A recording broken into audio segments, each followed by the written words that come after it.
بسم اللہ الرحمن الرحیم۔ شروع کرتی ہوں اللہ کے نام سے جو بڑا مہربان اور نہایت رحم کرنے والا ہے۔ السلام علیکم ورحمۃ اللہ وبرکاتہ۔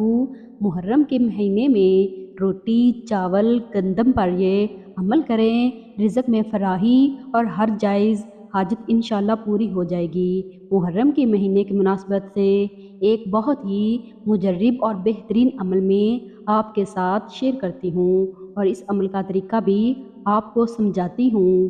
یہ عمل آپ روٹی چاول یا گندم پر دم کریں۔ انشاءاللہ اگر رزق کی تنگی ہوگی یا مالی پریشانی ہو یا مال میں برکت نہ ہو، اس بارے میں آپ یہ عمل کر سکتے ہو۔ اور ایک دوسرا عمل بھی بتاتی ہوں، وہ بھی آپ محرم کے مہینے میں ہی کرنی ہے، اور یہ دوسرا عمل آپ ہر قسم جائز حاجت کے لیے کر سکتے ہو۔ اور یہ عمل آپ محرم کے مہینے میں کسی بھی دن کسی بھی ٹائم آپ کر سکتے ہو۔ دن اور ٹائم اس کے لیے خاص نہیں ہے۔ تو طریقہ اس طرح ہے کہ پہلے آپ اچھی طرح سے وضو کر لیں اور پھر 2 رکعت نفل صلاۃ حاجت نماز پڑھیں اور 1 کلو چاول لیں۔ اگر چاول نہیں ہو تو گندم لیں، یا اگر چاول اور گندم بھی نہیں ہو تو پھر 2 روٹیاں پکائیں اور اس روٹی سے آپ چوری بنا لیں اور کسی برتن میں ڈالیں اور ساتھ میں ایک دوسرا خالی پلیٹ بھی رکھ لیں۔ اور پھر اگر آپ کے گھر میں کوئی چھوٹا بچہ ہو یا نہیں ہو تو باہر اپنے پڑوسی میں ایک چھوٹے بچے کو بلائیں اور اسے کہیں کہ اس چاول یا گندم سے ایک مٹھی بھر کے اٹھا لے اور اس خالی پلیٹ میں اسے کہیں کہ رکھ دے، اور پھر جتنے چاول یا گندم کے ٹکڑے اس بچے نے مٹھی میں اٹھائے تھے آپ نے اس پر اللہ الصمد کا وظیفہ پڑھنا ہے۔ تو آپ اول آخر 3 بار درود پاک پڑھیں، اور جب آپ اللہ الصمد پڑھیں تو ایک دانہ الگ کریں۔ اس طرح جب وہ پلیٹ خالی ہو جائے تو پھر اس دوسری پلیٹ میں دوبارہ ڈالیں جس سے بچے نے ایک مٹھی بھر کے لی تھی۔ یہ تو چاول اور گندم پر کرنے کا عمل تھا۔ اگر آپ نے روٹی پر کرنی ہو تو روٹی کے ٹکڑے تو گن نہیں سکتے، تو پھر آپ اس طرح کریں، اول آخر 3 بار درود پاک اور 313 بار اللہ الصمد پڑھیں اور اس پر چوری پر دم کریں، اور پھر واپس اسے دوسری پلیٹ میں رکھیں جہاں سے بچے نے مٹھی میں اٹھائے تھے۔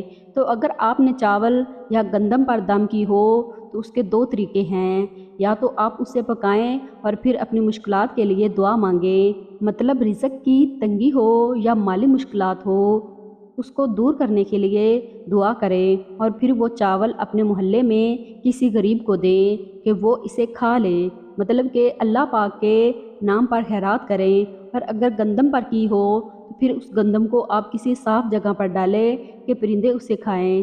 اس طرح اگر روٹی پر آپ نے کی ہو تو وہ بھی آپ پرندوں کو ڈالیں۔ یہ عمل اگر آپ نے صرف ایک بار آپ نے محرم کے مہینے میں کیا تو انشاءاللہ اس عمل کی برکت سے آپ اپنے رزق میں خیر اور برکت انشاءاللہ خود دیکھ لو گے۔ اور میں آپ کو مشورہ دیتی ہوں، روزانہ آپ روٹی کی چوری بنا کر اس پر یہ عمل کریں اور پھر پرندوں کو ڈالیں، پانی رکھیں۔ اس عمل سے بہت زیادہ فراخی، اللہ پاک کے فضل و کرم سے رزق میں وسعت آتی ہے۔ تو یہ عمل تو رزق کی تنگی یا مالی پریشانی ہو اس کے لیے تھا۔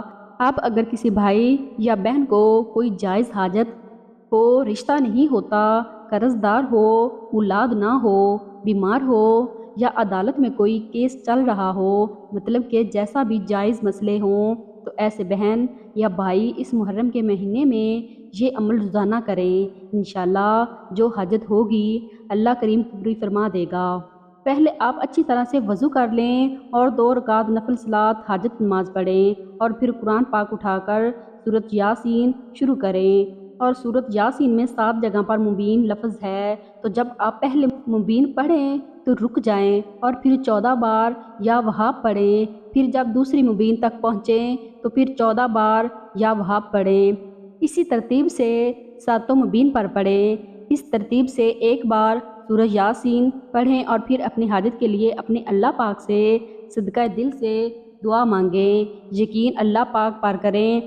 یہ ایک ایسا طاقتور اور زبردست عمل ہے کہ ناممکن حاجت اللہ پاک پورا کرتا ہے، اور انشاءاللہ اس عمل سے گھر میں خیر اور برکت آئے گی، اور جو آپ کو حاجت ہوگی انشاءاللہ وہ بھی پوری ہو جائے گی۔ اور یہ عمل آپ محرم کے بعد بھی کر سکتے ہو، لیکن یہ عمل ویسے محرم کے مہینے میں خاص ہے۔ یہ عمل آپ یقین کے ساتھ اس محرم کے مہینے میں کچھ دن کریں، انشاءاللہ فائدہ ضرور ملے گا۔ اور اگر ویڈیو پسند آئی ہو تو آگے لازمی شیئر کریں، کیا پتہ ہماری وجہ سے کسی مسلمان بہن یا بھائی کو فائدہ پہنچے۔ اور جس کی نیت ہو عمل کی وہ 10 بار درود پاک پڑھ کر اچھا سا کمنٹ کر دے، اور جب بھی دعا مانگے مجھ گناہ گار کو بھی اپنی دعا میں یاد رکھے۔ شکریہ، ملتے ہیں نئی ویڈیو میں، تب تک کے لیے اللہ حافظ۔